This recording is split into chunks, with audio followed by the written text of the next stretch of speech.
Hi, Alan Boston here, playing a 2-4 stud session here on Full Tilt Poker, and hoping to teach you a few good tricks of the trade that I've learned over the years. And here we go. Here I have an 8-up with buried threes. There's 2 queens, a 10, and a jack out, and I'm going to go ahead and raise this with the jack being the only live card that I have to try to get by here, and he folded, so now I'm up against the low card deuce. And if he happens to just call here, it's a good chance he just has deuces, and threes beat deuces, and we're going to try to play the best hand here. That's a rule we're always going to try to go by. He's hemming and hawing and folding, which is a good thing. It's always good to win the pot, especially with threes with an 8, which really isn't one of your highlight hands. Low with the deuce, deuce 6, 10. Again, and we got a free pass. Wow. Everyone folded. They're all afraid of the guy, old bald guy with the wild eyes. And I guess they should be. I'm violent. No, not true. But, okay, I have 7, ace 4, which is not a good hand in stud, and we fold it.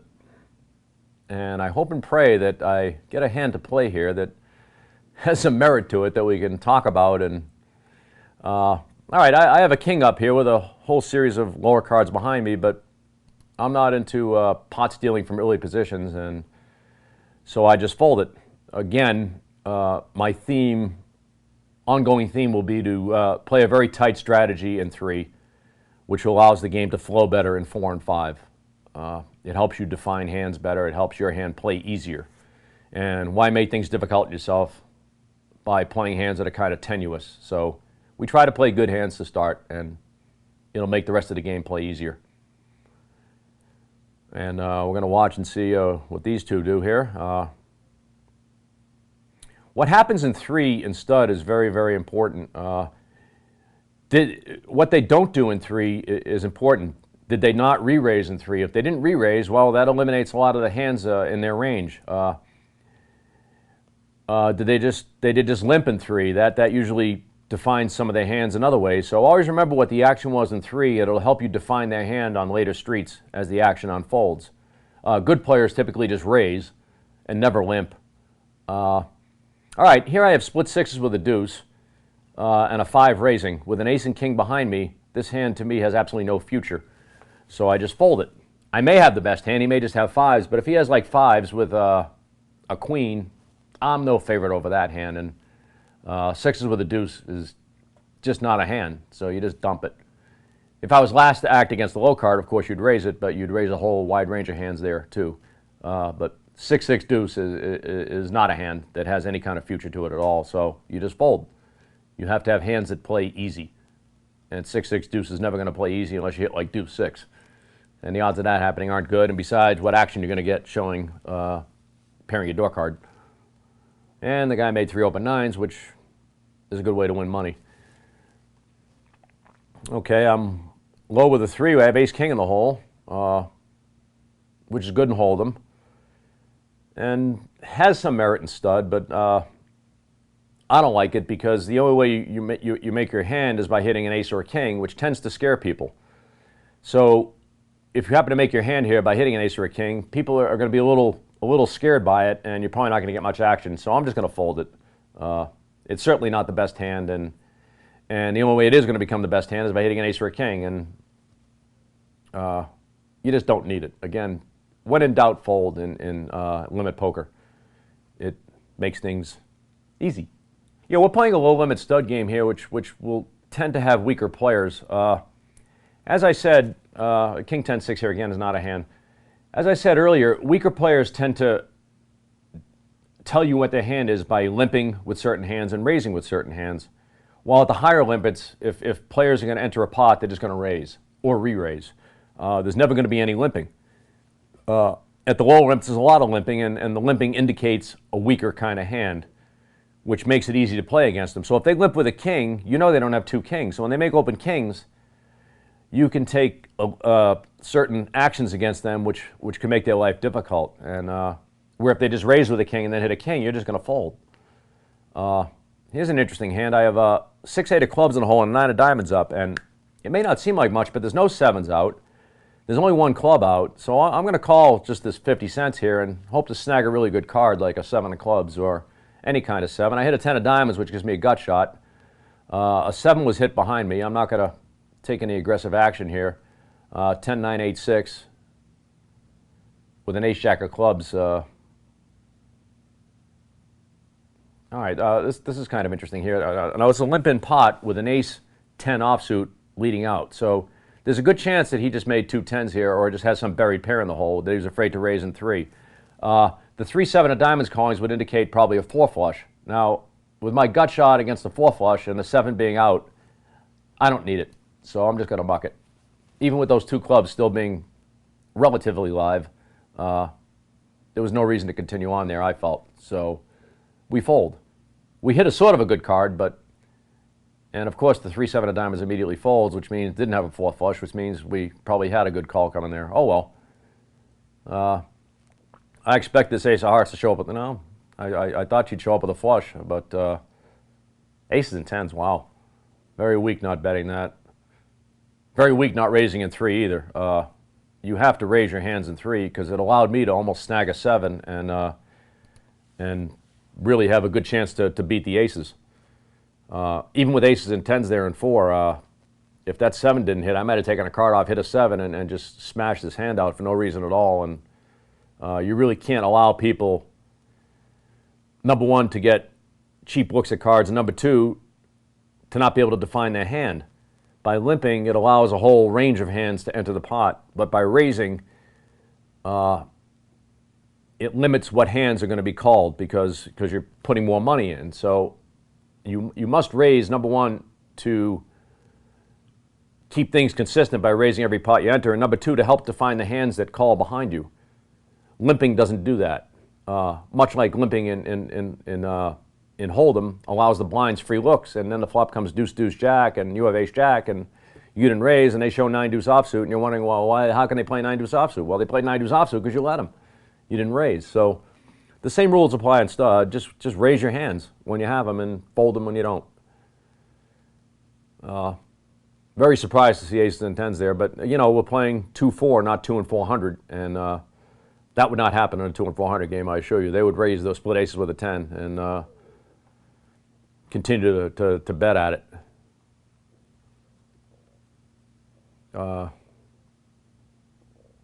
Wow. Open 8s and 7s. There's a lot of open 8s and 7s here. And Dwayne Phoenix is thinking with jack of hearts, ace of diamonds, 4 hearts, 5 of diamonds, meaning she probably has a deuce of hearts and another heart in the hole is her most likely hand here. Yeah, let's see what happens. Definitely was drawing at beating this hand. Had she had 3 of a kind, she probably could have raised it or would have called by now for sure. And she does make the call, and he made the flush. This game is full of very weak players, which has been indicated by all the limping that's been going on. You'll never see limping by good stud players ever. They're raising all their hands that they're playing, and the incessant limping here indicates weakness by most. And there's been a lot of free passes to the low card, which again indicates weakness. They're not attacking the antes, which you have to do, because king high just might be good against 3 random cards, one of them being a deuce. So you just have to raise those pots and try to win the antes that are out there. I have king, queen, 10 here. I'm going to raise this, even with the jack out. There's a 3, 5, 6, 8 jack behind me. I could very well have the best hand with king, queen, 10. If I don't, it's going to play well against any hand that calls behind me except the jack. If the jack re-raised, I would have folded. If the jack called, I would have proceeded with caution. He caught a king, and I caught absolutely nothing here, but if he has a 3 flush that doesn't contain a king, he has a hard call here. He makes open kings, which is going to end my day there. All right, so why did I bet that on the turn or in 4? Because the king didn't figure to help his hand at all. Whatever hand he started with did not figure to be helped by the king. So if he didn't make open kings in 5, let's say he caught another bad card in 5, I could just bet in 5 and probably win it. He probably had something like 6s or 7s or 8s or 3s or 4s, or was trying to snag a good one there. Because I had a king, that king didn't figure to help him. He didn't figure to have 5s with a king there, because he wouldn't call with 5s with a king with Actually, I had a queen up. I'm sorry. So scratch that comment. I mean, it was a slight possibility he had fives with a king, but me having a king made it less likely that he had a king. And so the king didn't figure to help his hand, so I could still continue to attack that pot. It could have went the other way, or I made the open pair and he didn't, and then I just win it. Or he could have caught another bad one, which would have made it hard for him to call on 5. What I would have done after that, I don't know. But his most likely hand was a 3 flush or some sort of middle pair or small pair. And I think I could have taken that pot away from him if he caught a bad one, another bad one at 5. Here I have absolutely nothing as the low card. But again, with this person limping, it allowed me 2 free looks at maybe catching something, which I didn't. You cannot allow that to happen. All right, have buried 5s in the hole. Let me just raise it so we can play a hand here. This is borderline at best, because if I get re-raised, I'm not happy about it. I got called by a 9 of hearts. What's his range? It could be 2 9s. A good player would probably not even call with 2 9s there. All right, well, I'm going to keep betting here and see what happens. And I got called, so it is 9s, and of course he makes open aces, and I hit the dead 9, and well, it might be 10 9 8 7. That's another possibility, but either way, I have 2 5s, and I'm not beating open aces, so I'm folding. I'd say he probably had 10 9 8 7 there, which too bad he hit an ace. Ended my day at the beach, but and I do have the beach scene up here. I'm from Old Orchard Beach, Maine, and we try to go with the beach scene for the positive energy. I like to feel comfortable when I'm playing, and even pretending like I'm on some ocean will help your energy and your inner flow and your train of thought. And that seems a bit out there, but I believe in that. Notice my raising with a borderline hand got me in a little bit of trouble. But I got tired of folding, and I cracked and raised a hand that maybe otherwise I shouldn't have. And again, perhaps I should just folded there and continued my folding brigade until I had something. The only problem with that is, not in this game, but against better players, is if you fold, now finally raise a hand, they know you got, a big hand. And that's the only problem with a really tight strategy. But when you're first playing stud, and since we're playing 2-4 stud, we're going to stress tightness, because tightness is going to win. Tightness always wins. Tight aggressive always wins. In every game it wins. No limit being a little different. 6-10 jack again is absolutely nothing. I continue my run of being card dead. How do you keep your focus when you're card dead like this, which I'm not? Now I finally have a hand here. It's kind of just you just train yourself to do it. You just train yourself to know that you have to continue folding to give yourself your best chance of winning. Here there's a limping queen and a raising 5, and I'm going to re-raise the jack here. There's a good chance it's not the best hand, but I might as well define it. And the queen hits an ace and checks. 5-3 hearts check, so I'm going to continue betting because the jack's probably his best here. See what the ace queen does. She limped in 3, so it's not queens. Ace queen 7 and 5-3 4. The 5 raised to start, so I'm giving her some sort of pair in the hole, like 9s or 10s. And check, check. So I bet again, not thinking that 3, 4, 5 is helping any, and they both call. And now I'm high with an ace.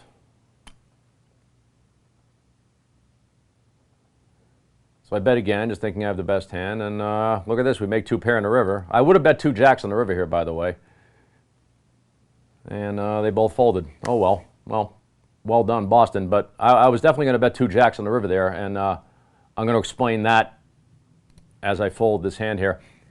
All right, so this is very, very important in stud. On the river, you've taken the initiative, you've taken the lead the whole way. You think your jacks are good. So on the river, you don't improve.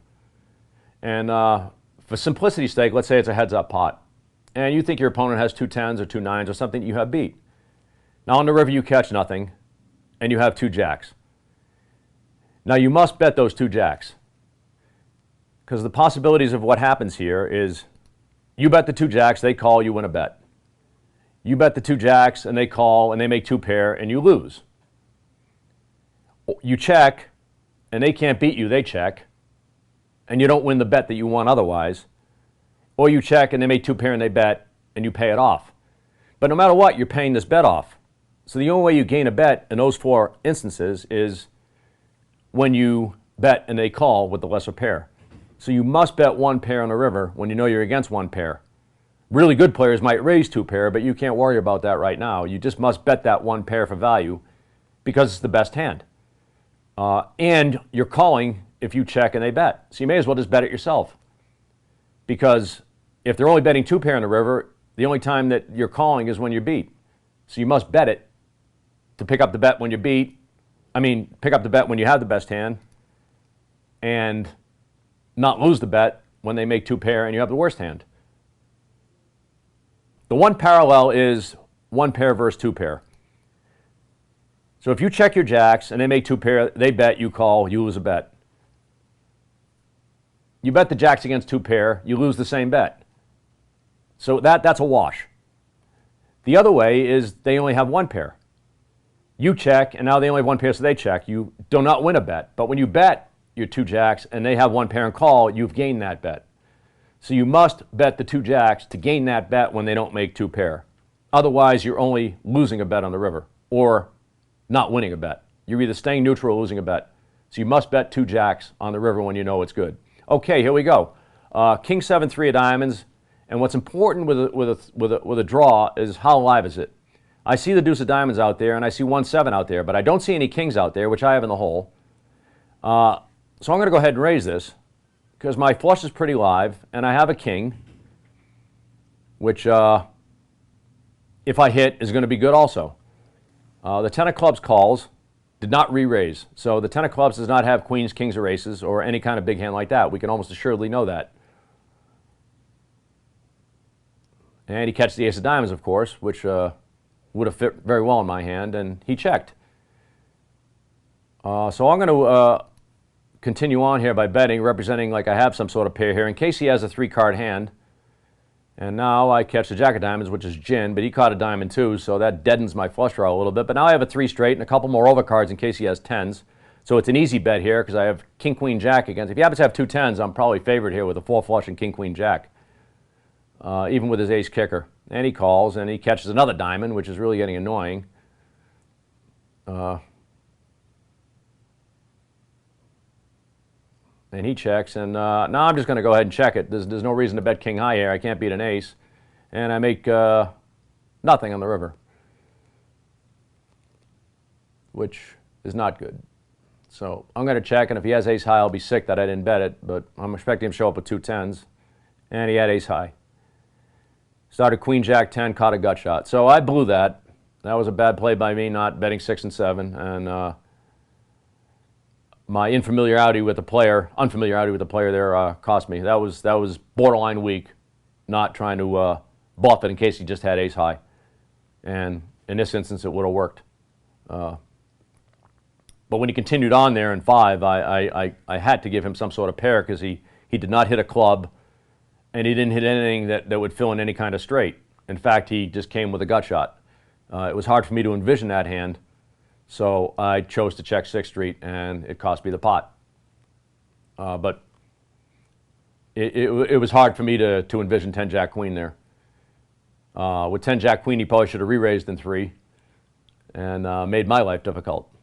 Again, entering the pot, just flat calling was a little weak, and if I was super sharp or just in a hyper-aggressive mode, I might have just gambled that he had ace high and thought about it, what could he possibly have here? But I caught a jack and a queen. It was really hard for me to think he had 10 jack queen ace there. It's just really not from this planet that he even continued on there in 5. He had absolutely nothing but a gut shot, and I had raised in 3 and continued betting and caught all his cards actually, so I'll give myself a very minor knock there. It really wasn't too horrible not taking a shot at bluffing that one. Perhaps I could have tried to bluff the river. Once he checked 6th Street, he probably, most likely, he had no pair. I just couldn't see what no pair he had. And once I checked 6, he almost has to call with ace high in the river. A good player would call with ace high in the river there because he could beat my board, and there's too much money out there. That's the other rule of stud, is never fold in a river. There's always too much money in the pot to fold to one bet. So had I bet the river there and he just had ace high, he should call. But again, we're in a 2-4 game, and it's likely he would have folded, but a good player would call with ace high there, believe it or not. And that's stud in a nutshell, is you don't fold the river. If you can dream of any way of beating their hand, you don't fold the river. Even if they raise you on the river, you just...